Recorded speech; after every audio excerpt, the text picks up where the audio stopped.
खाओ। बस बस, कुछ नहीं करेगी, कुछ नहीं करेगी, मत करो।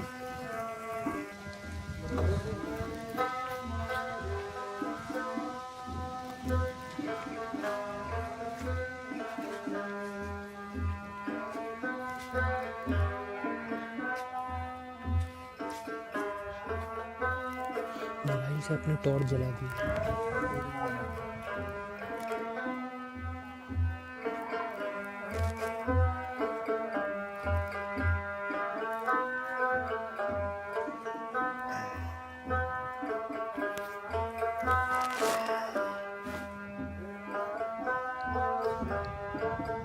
कुछ नाम भी दिया इसको? लालटू। लालटू।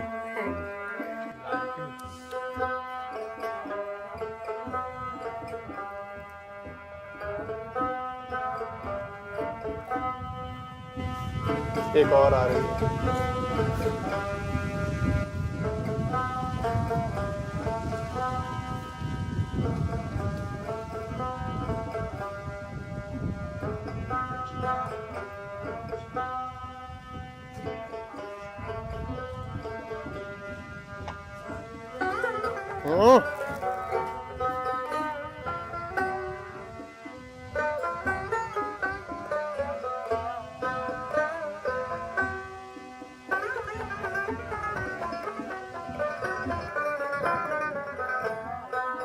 उसके लिए बस बस हो गया, जाओ तुम, अब वो आ रही है, बस उसको भी मिलना चाहिए ना, हो गया, जाओ, बस बस बस, आज के लिए बहुत है, बस। वो दो आ गई। को वहीं से पता चल गया। हाँ? वहीं से पता चल गया। नहीं, हो गया, हो गया, नहीं, उसको खिला दो, नहीं, लो, उनको खिला दो, नहीं, बस नहीं, नहीं, अब नहीं, जाओ, उनको उनको उनको उधर उधर उधर उधर।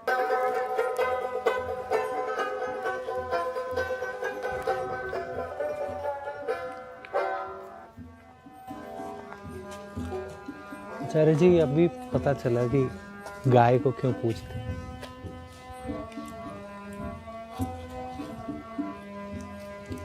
असल में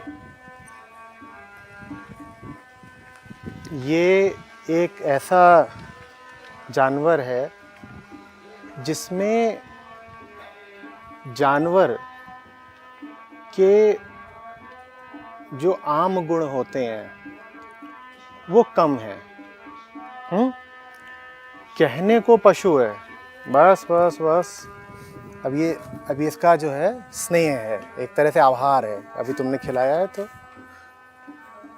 तो कहने को ये पशु है, लेकिन इसमें पशुता बहुत कम है अन्य पशुओं की अपेक्षा, ठीक है।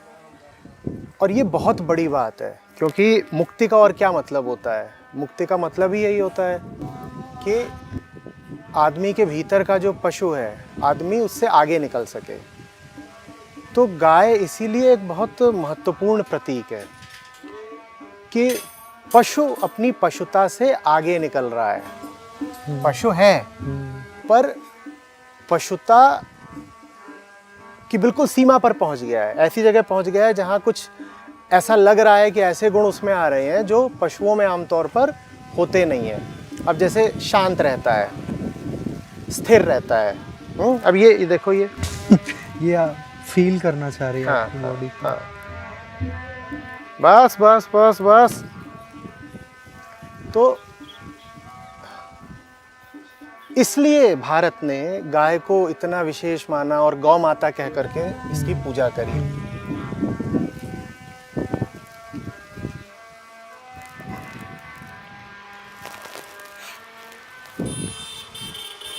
अभी देखा नहीं था क्या हुआ था? हाँ जी। यहाँ पर खड़ी हुई थी, ठीक है, और इसको नहीं मिल रही थी रोटी, तो बहुत शांति से, जिसे हम कहेंगे ग्रेसफुली, इसने यहाँ प्रतीक्षा की और फिर आगे निकल गई। ना कुछ ऐसा नहीं किया कि भाई शोर मचाऊंगी, जैसे अन्य पशु करते हैं कि भौंकूंगी या किसी तरह का उपद्रव करूंगी, कुछ भी नहीं, चुपचाप धीरे धीरे अपना आगे चली गई।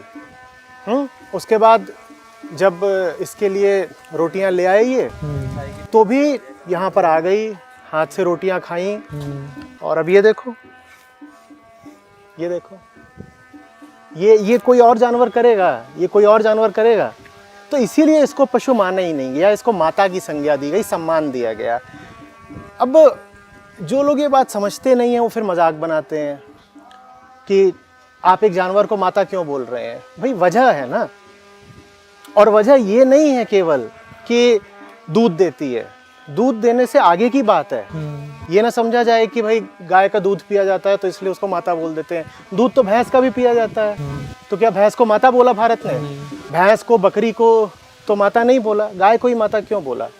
क्योंकि ये देखा गया, ऑब्जर्व किया गया कि शरीर से पशु है, लेकिन मन से, आचरण से कुछ तत्व तो ऐसे हैं उसके व्यवहार के जो पशुता से आगे के हैं।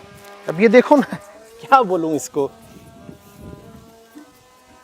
तो इसलिए फिर गौ माता कह करके सम्मान दिया गया, पूजनीय माना गया। समझ रहे हो? यही वजह है कि सांड को नहीं पूजनीय माना गया है, क्योंकि सांड में पशुता पूरी दिखाई देती है। वो लड़ता है, भिड़ता है, उपद्रव करता है। सांड होता तो तोड़ देता खाने के लिए, सांड होता है तो तोड़ ताड़ देता, मेरे हाथ में रोटियां पाता, तो सारी रोटियां खुद झपट लेता, प्रतीक्षा नहीं करता कि एक एक रोटी खिलाऊंगा। फिर हमने देखा और गायें आ रही हैं तो उनके लिए हमने कुछ रोटियां अलग कर दी। तो इसने मुझ पर कोई आक्रमण नहीं कर दिया, जोर जबरदस्ती करने की कोशिश नहीं की कि सारा मुझे दो, ऐसी इसने कोई कोशिश नहीं करी। ये अपना भाई मांग रही थी, लेकिन जबरदस्ती नहीं कर रही थी। फिर दूसरों को दे दिया गया। और अब ये देखो, खाने के बाद ये देखो। तो इसलिए इसको गौ माता कहा गया है। उसमें कोई लोक परलोक की बात नहीं है, उसमें कोई छुपी हुई मायावी तिलिस्मी बात नहीं है। अगर आप आंख खोल करके देखेंगे और अगर आप थोड़े संवेदनशील हैं तो आप समझ जाएंगे कि भारत ने गाय को विशेष क्यों माना है। क्योंकि है तो पशु ही, लेकिन सब पशुओं में ये थोड़ी खास है। एक ऐसा पशु है जो अपनी पशुता का जैसे अतिक्रमण करना चाहता हो, एक ऐसा पशु है जिसमें मानवीय गुण दिखाई दे रहे हैं, इसलिए इसको माना गया कि ये विशेष है। समझ रहे हो बात को? अभी इसको हमसे क्या मिल रहा है? कुछ नहीं। रोटियां इसे अच्छे से पता है मेरे हाथ में नहीं है, मेरे हाथ में जो कुछ था मैं इसे दे चुका हूं, उसके बाद भी ये यहाँ पर क्यों है? ये मानवीय गुण है कि किसी ने मुझे कुछ दिया है तो मैं उसके साथ हूँ। और सर झुका। हाँ, और सर झुका रखा है। और अब ये देखो ये क्या कर रही है, ये देखो। अब आप कुतर्क कर सकते हो, आप कह सकते हो कि वैसे तो कुत्ता भी जिससे रोटी पाता है उसके पास आता है, लेकिन ये भूलो मत कि कुत्ते में पशुओं के बाकी सारे गुण होते हैं। वो काटता है, भौंकता है और कई और तरीके के ऐसे काम करता है जो बिल्कुल पशु जैसे ही है। गाय भी बहुत सारे पशुओं वाले काम करती है, लेकिन अगर आप बहुत ज़्यादा पूर्वाग्रहग्रस्त नहीं हो और निष्पक्ष होकर देख पा रहे हो तो आपको समझ में आएगा कि गाय के मन में, गाय के व्यवहार में बहुत कुछ ऐसा भी है जो पशुओं जैसा नहीं है। तो थोड़ा सा अगर संवेदनशील होकर देखोगे तो समझ में आएगा कि क्यों इसकी खास तौर पे धर्म में इतनी महिमा है। क्योंकि देखो, धर्म का मतलब ही क्या है? पशुता से आगे निकल जाना। सारा धर्म यही है कि आप शरीर से तो जानवर ही हो ना, और आप उस अपनी पशुता से आगे निकल जाओ, यही धर्म है। गाय उस चीज का बिल्कुल प्रतिनिधित्व करती है। गाय अभिव्यक्ति है पशुता से आगे निकलने की, कि देखो पशु है लेकिन कैसे व्यवहार कर रहा है, शांति से। सड़क किनारे बैठा है तो शांति से बैठा है, ठीक है। तुम दूह लेते हो दूध, गाय बहुत ज्यादा विरोध नहीं करती है, जबकि दूध दूहना भी अक्सर अत्याचार जैसा ही होता है, लेकिन अपना वो ठीक है।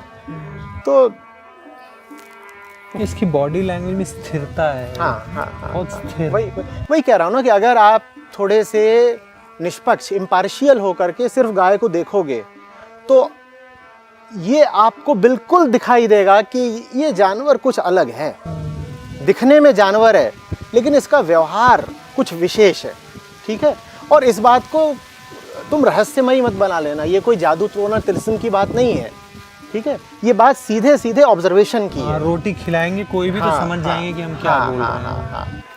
तो मुझे मालूम है इस बात पर विदेशों में भारत का बहुत मजाक बनता है और सनातनियों का भी बहुत मजाक बनता है कि इन लोगों ने तो गाय को ही माँ बना रखा है, लेकिन जो लोग मजाक बनाते हैं वो वो पूरी बात समझे नहीं, वो पूरी बात समझे नहीं।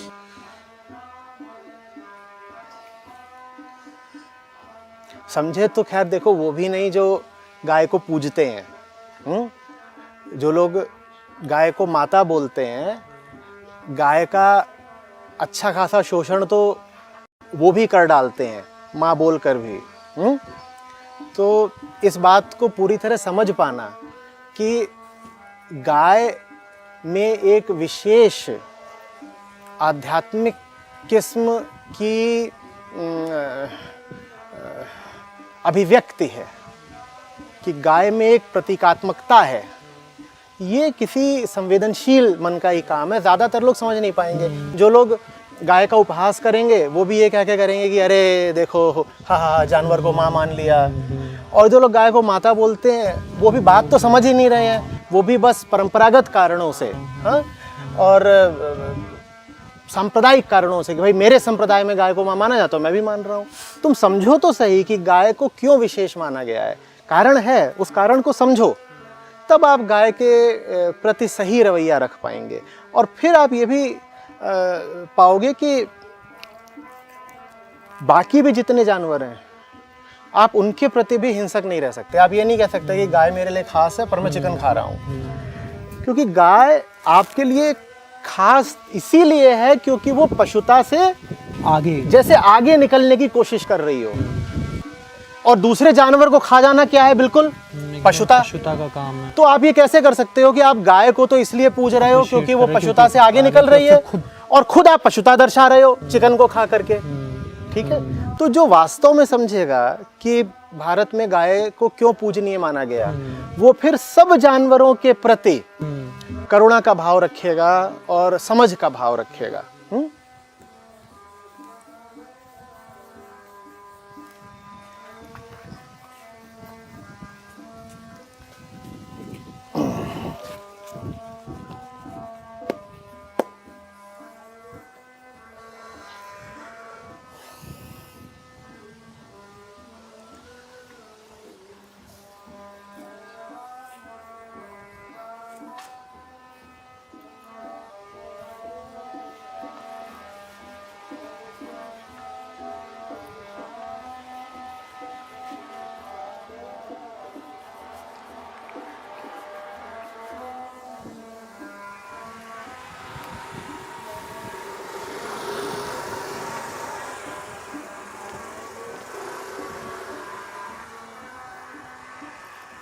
बस चलो, जाओ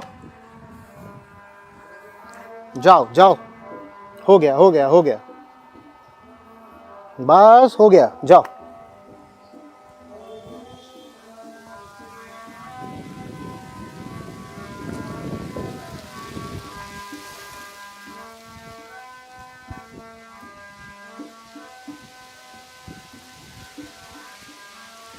अभी हम जहाँ पर खड़े हैं वहाँ पर सनातन धर्म के बिल्कुल दो प्रतीकों के साथ हैं, एक गाय एक गंगा। और खेद की बात यह है कि आज का जो सनातनी है वो ना तो गाय को समझता है ना गंगा को समझता है। जो अपने आप को वोक कहते हैं, लिबरल कहते हैं, वो उपहास उड़ाते हैं, कहते हैं गंगा क्या है, एक अन्य नदी है, और गाय क्या है, एक अन्य जानवर है। गंगा भी एक विशेष प्रतीक है, आप समझो तो गंगा को। जैसे अभी हमने गाय की बात करी, ऐसे ही कभी गंगा की बात करेंगे। जी, बिल्कुल नदी है, कौन इनकार कर रहा है कि नदी नहीं है? कौन इनकार कर रहा है कि स्वर्ग से आ रही है? हम नहीं कह रहे कि वो स्वर्ग से आ रही है, हम ये बिल्कुल इस बात का दावा नहीं कर रहे कि स्वर्ग से आ रही है, नदी ही है, बहता पानी है। लेकिन इस बहते पानी में कुछ अलग है, हाँ, और जो अलग है फिर उसमें कोई जादू टोने तिलिस्म की बात नहीं है। उसमें क्या अलग है अगर आप ये समझ लें तो फिर ये आप जान जाएंगे कि गंगा को भी आध्यात्मिक प्रतीक क्यों बनाया भारत ने। प्रतीकों की जरूरत पड़ती है, देखो, क्योंकि हमारी ज़िंदगी तो भौतिक चीज़ों से ही भरी हुई है ना, तो अगर हमको पार की भी याद करनी है तो किसी भौतिक प्रतीक से ही करनी पड़ती है, वरना वो पार याद कैसे आएगा, वो दिखाई तो पड़ता नहीं। तो जो चीज़ें दिखाई पड़ती हैं उन्हीं को प्रतीक बना लेना पड़ता है, ताकि जब उन दिखाई देने वाली भौतिक चीज़ों को देखो तो खट से याद किसकी आ जाए, पार की याद आ जाए। तो इसलिए गौ को और गंगा को विशेष प्रतीकों के रूप में विकसित किया गया। ये समझ लो जैसे एक तरीके की टेक्नोलॉजी है ये। कि इनको कुछ ऐसा नाम दे दो, इनको किसी ऐसे आसन पर बैठा दो कि ये हमेशा के लिए एक उपकरण का काम करें, कि कोई गाय को देखे उसे कुछ आगे का याद आए, कोई गंगा को देखे उसे कुछ आगे का याद आए। नहीं तो तुम्हें दिन रात पानी तो दिख ही रहा है, आम पानी से तुम्हें कुछ आगे का याद नहीं आता। इसी तरीके से तुम्हें दिन रात दूसरे जानवर तो दिख ही रहे हैं, उनसे तो तुम्हें आगे कुछ नहीं याद आता ना। तो इनको एक समझ लो स्पेशल स्टेटस देना पड़ता है, और उसकी उपयोगिता है, वो यूं ही नहीं दे दिया गया, वो अंधविश्वास के कारण नहीं दे दिया गया, वो उपयोगिता के कारण दिया गया। उस उपयोगिता की चर्चा कभी आगे करेंगे। अभी तो ये छोड़ ही नहीं रही मुझे, तो क्या चर्चा करें। जाओ भाई जाओ, बस बस। देखो तुम्हारी कितनी शूटिंग हो गई वहां पे, यहाँ सब 3-4 कैमरे लगे हुए हैं तुम्हारे लिए। जाओ जाओ जाओ जाओ, बस बस हो गया, आप जाओ, चलो।